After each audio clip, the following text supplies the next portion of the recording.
Welcome back to Definitely Not Definitive. I'm Ken. And I'm Bethany. We are doing why you wouldn't survive a Left 4 Dead zombie apocalypse. Because, I mean, sometimes you gotta fight for survival, all right? And you gotta figure out, how you're gonna survive a zombie apocalypse. This is gonna tell you why you wouldn't survive a zombie apocalypse, but, maybe you'll get some tips along the way. Okay. And so we also checked out all the Left 4 Dead 2 trailers and Left 4 Dead 2 Dead Center. So go ahead and check out the description of this video. We got a playlist there for you for our Left 4 Dead reactions. Yes, we do. And if you don't want to miss any reactions, go ahead and like the video, subscribe to the channel, and turn on notifications. You'll never miss a thing. There you go. All right, you ready? Ready. So everyone has it in their heads that surviving a zombie apocalypse would be a cinch. Oh boy, zombie apocalypse! Yeah, Butters! Well, not everyone. Some people have come to terms with the fact that they would probably become a zombie within the first day or two of the onset of the zombie apocalypse. Others would say that they are too out of shape to keep running, and others would probably have a complete change of personality when anarchy takes over. But for those that don't fall in those groups, they tend to think they can survive due to the amount of zombie shoot-'em-ups they've played, zombie films they've seen hundreds of times, and even books they've read like the Zombie Survival Guide or World War Z for the hardened academic undead scholars in the world. If you're watching a show like The Walking Dead or one of Romero's movies, the world is ravaged by slow-moving, dim-witted, corroding, alive-again dead boys and girls. It's probably the most popular and well-known form of the zombie motif. But if you think you could take the same skill sets as survival, decontamination, and combat use for decaying, reanimated corpses into a universe that literally just makes a host go absolutely nuts with primal rage and infectious mutations, well, buddy, you've definitely got another thing coming. Today, we aren't asking a question. Today, we are telling you why you wouldn't survive a Left 4 Dead zombie apocalypse. So if you haven't already watched my videos explaining what exactly is the infection in Left 4 Dead or any of the explanations on the special infected in my profile series, make sure to check them out at the end of this video as I go into way more detail than I will here about the green flu infected in Left 4 Dead. Before we get into the harsh reality of what the green flu can turn a civilization into, we need to discuss the idealization of the undead. While I have discussed before that the infected in Left 4 Dead aren't actually dead but rabies-like feral humans, people will tend to strategize and account for the more lumbering and slow undead archetype. If you have the ability to run, keep noise to a fairly low minimum, can easily hack or bash your way through already decaying bodies, and have a well-fortified or high-grounded safe space with plenty of supplies, you may find yourself living through the initial outbreak, which it still never made sense to me on how these slow-moving dead boys could overtake an entire civilization where huge military might exist. You're telling me a horde of hundreds of zombies literally can overtake a military outpost that has tanks,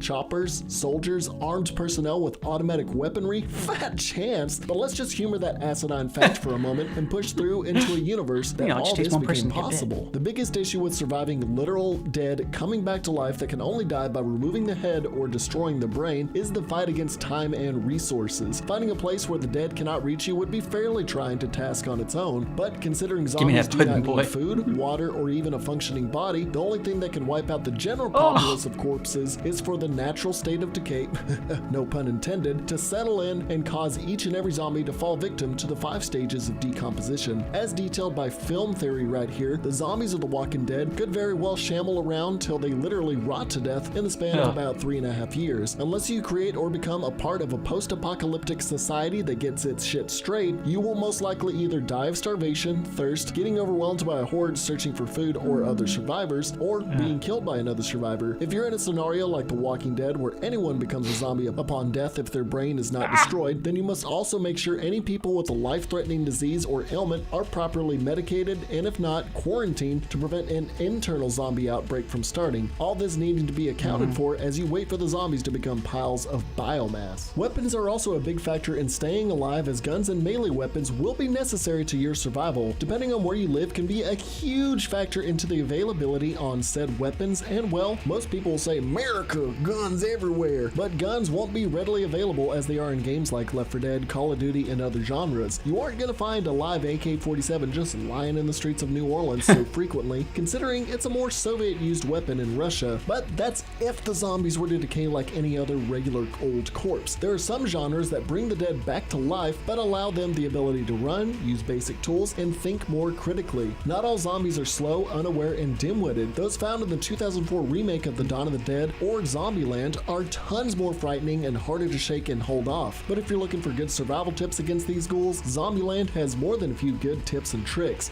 This is where a dramatic shift into your survivability comes into play. Sure, it's easy to think you could stay alive when zombies are coming at you at a sluggish pace, but once you see them moving at full sprint, well, that's when you may change your frame of mind. Unless you've been working on your cardio, these free runners will most likely catch up to you, considering they don't take fatigue into account either due to the fact that they are so rabid that they have only one thing on their mind: violence. Or the part of their brain that responds to pain and fatigue has just completely shut down. If being chased relentlessly doesn't change your mind on your chances of survival, maybe the fact that they do not start to rot at all and even begin to rationally think of ways to use their dead status to their advantage, like in the Romero universe, where crossing natural barriers like rivers, where they don't retain the knowledge of swimming, but just walking along the sea floor since they aren't really using their lungs anymore, using tools to break through defenses like this zombie that used a power tool to penetrate a glass door, or oddly enough, a walker in The Walking Dead that used a brick to break the glass. Even though walkers aren't shown to use tools like this any other time in the series, great consistency to Walking Dead writing staff, and even weapons to gun your ass down. These elements are shown as Romero's zombie universe stretched on, but some zombies would show care, compassion, and communication for certain living people though. If the idea of zombies with critical thinking does not scare you, well,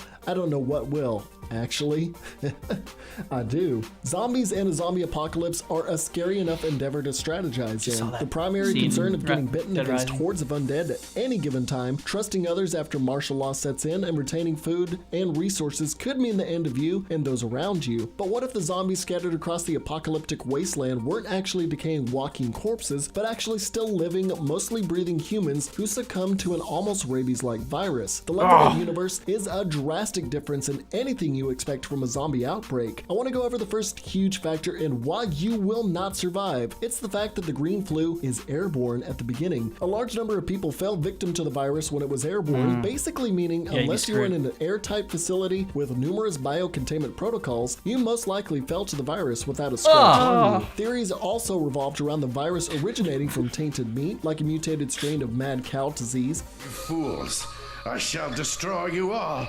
starting with the lactose intolerant. So that's assuming you didn't partake of the forbidden meat unknowingly. A virus this contagious in nature could also run its course by invading local water supplies. So on the initial outbreak of the virus, you would somehow need to avoid breathing the wrong air, eating the wrong meat. Vegans, you're in the clear on this one. And drinking the wrong water, as well as avoiding blood, spit, mucus, sexual discharge, and other viscous fluids from other individuals. If you somehow didn't get infected through the insane infection rate at the beginning, then you would also need to avoid all contact with infected individuals. Now, a lot of people say if they saw a loved one get bitten or become infected, they wouldn't hesitate to off them, but none of us can really say what would happen in a situation like that. Panic situations are a tried and true indicator of how a person truly reacts. In the first 2 weeks of the green flu, CETA and military forces advised to barricading yourself up in your own home. However, like I said earlier, food and resources come into play depending on how well prepared you are to stay bunkered up, really factored into when you will eventually need to venture out for more supplies. If you don't have the aforementioned weaponry at your disposal, as well as ammunition, and you don't feel safe carrying firearms, you may find yourself finding refuge with armed government personnel. But exposing yourself to public safe havens puts you in danger in many different reasons. While you are protected by either security forces or armed personnel, each individual guard could make a quick decision to put you down if they see you as a security risk or health hazard for just simply coughing. You could be placed in a quarantined area with survivors that are actually infected and risk being infected just like them, being gunned down on the spot, or having the compound overrun with outside infected and being trapped like a caged rat. So basically, you need to either be immune, a carrier, or just extremely lucky with where you find yourself and who you are with if you want to stand any chance of making it through this far. But I digress. Besides every other factor that can kill you, what's the most lethal factor about the green flu pandemic? the infected themselves. The infected of Left 4 Dead, like I've said many times before, mimic traits equivalent to those rage infected of the 28 days/weeks later franchise. Relentless and quick to converge on any loud noises or smelling hints of green vomit, these infected, not zombies, infected, will climb any surface at will, jump semi-great heights, break down walls and doors, full sprint to any desired target, and barely rest at all. No matter where an uninfected person is, the infected will find a way to reach them unless they are across a body of water, behind a well-fortified structure like a metal door, behind a wall of fire, or a high enough surface where climbing or jumping would be impossible. The common infected may be prone to bite you, but they will also literally beat you to death if given the chance and opportunity. Considering they usually are found in large numbers, the threat of them is worse when encountered as a horde, as they will deplete your ammunition and stamina. But the common infected, even with how hellacious they can be, are not the worst threat the Left 4 Dead universe has to offer, which any fan would just say, well, duh. If you somehow make it through the first 2 weeks of the green flu, you will then be facing the rapid mutation rates of the disease, creating infected that can leap almost 3 stories high, some that can cut you to ribbons by baiting you with crying, infected that can lasso you from a long distance and strangle you or break all of your bones, or worst of all, giant muscular infected that have enough sheer force behind their punch that they can launch vehicles and break through hard walls. The whole basis that the infection that creates the zombie-like populace mutates over time and creates more lethal and powerful infected types worsens any person's chance of surviving. No matter what kind of high ground you have now, the hunters can leap to where you are, and smokers can pull you down from where you stand. No matter how well hidden you are, a sneaky boomer can vomit on you and trigger dozens of nearby infected to detect where you are by smell. And no matter how well fortified your defenses are, the tank can most likely bust right through the foundations, considering he was able to destroy a brick wall with ease and launch a few ton car through the air like it was a damn toy. Developing mutations can also create the jockey, charger, and spitter, but the spitter would be the primary state of concern, as being hit by stomach acid from a distance would realistically mean death or permanent joint or muscle damage, as stomach acid covering your body would corrode a large portion of your flesh. As I discussed in what would happen to the survivors after Left 4 Dead, the infected would not have a high lifespan though, as they are still technically living individuals that require full body function to survive, meaning they need to eat and sleep and use their hearts and brains to survive. Considering they do not eat or drink and rarely sleep, the common infected would probably start to die out within the first month. The special infected would die out even sooner, considering the extreme strain their mutations put on their bodies. Corroding zombies having a lifespan of up to 3.5 years, the Left 4 Dead infected would at most need a month or two before the populace dies out if they cannot keep making more infected numbers. So if you're wishing to survive through the green flu pandemic, you will need to find in or be in a safe enough compound that a horde or tank cannot break down the walls, round-the-clock security to make sure said infected cannot scale the walls, a steady supply of food, water, and weapons, and medicine, and a group that won't kill you while you sleep, as well as a clean facility that keeps up safety protocols. If you're immune, you won't have to worry, but you will have to worry about others that will probably either try to kill you or cast you out if you're actually a carrier, and basically just ward yourself out from interacting with anybody that's infected in general. But the chances of all these convenient pieces falling into place are extremely unlikely for you. The fact that the survivors in Left 4 Dead series make it through all this is just a miracle, and it's honestly there just to push the gameplay narrative. If you would like to see me do a video on how and why the survivors in both games were able to survive as long as they did, let me know in the comments. But yeah, the amount of time you'll need to stay alive and uninfected in Left 4 Dead is much shorter than a generic zombie apocalypse, but that shorter amount of time is much more difficult and deadly. There's no telling where you might be when it starts, and that will be the primary factor into what you will do once the spread of the outbreak begins. Whether you're at work, home, school, or out to eat at IHOP, even if you have a strategy in mind, do you have the mental power to make decisions to actually take down a zombie or infected that you may know? Are you physically fit enough to swing a fire axe around and have enough power to cut infected repeatedly over and over again? And keep in mind, melee weapons will break eventually. If you're damaged, do you really think downing a whole bottle of prescription drugs will get you up and going after having your chest ripped open? Newsflash, taking pain medications like ibuprofen in excess will have more bad effects than good, especially if it's powerful stuff like Norco, in which case you'll die on the spot. And putting duct tape around your body will not make you feel 80% better, despite what the medkits may make you think in Left 4 Dead. There won't be safe room doors that are impervious to Hulk damage in the real world, and I highly doubt you'll find an M16 or SCAR lying around on the streets as you first venture out into the apocalyptic world that is your neighborhood. Besides, to just aim well with the gun and shoot accurately requires training and composure. Just the sheer kickback from a shotgun would probably break the wrist of half the people watching this video. Jesus. I told you to lean forward, bro. And how many of you have enough food at your place to last more than a week realistically? And how many weebs and fuckboys out there would jump at the chance of helping out a crying woman declaring, "I'm here to save you, my lady," only to get jebaited and killed by the witch? Quite a few, I would say. Anyways, I'm starting to ramble. If you think you could survive the Left 4 Dead version of the zombie apocalypse, let me know in the comments. And if you think I didn't cover enough, you can do that too. The green flu, however, is probably the worst case scenario for an apocalyptic setting, probably on the same level as Resident Evil. You guys are not going to survive. So if you like this video, like, comment, and subscribe. Let me know what you think was good about it. And if you want to see more videos, donate to my Patreon. Here is a list of everyone that's donated. So thanks for everything, guys. I know I haven't been posting as much as I do with the analytical videos. I've just been on a hiatus with Left 4 Dead stuff, but I'm getting back to it. So just keep an eye out for that. And until next time, thanks for watching. Stay well. Zach S. here. Wow, Stitch Gaming. All right, so yeah, I'm convinced I definitely wouldn't survive that Left 4 Dead apocalypse. Although, I will say that it is encouraging to think of like, oh, the population would die out in 1 to 2 months. Yeah.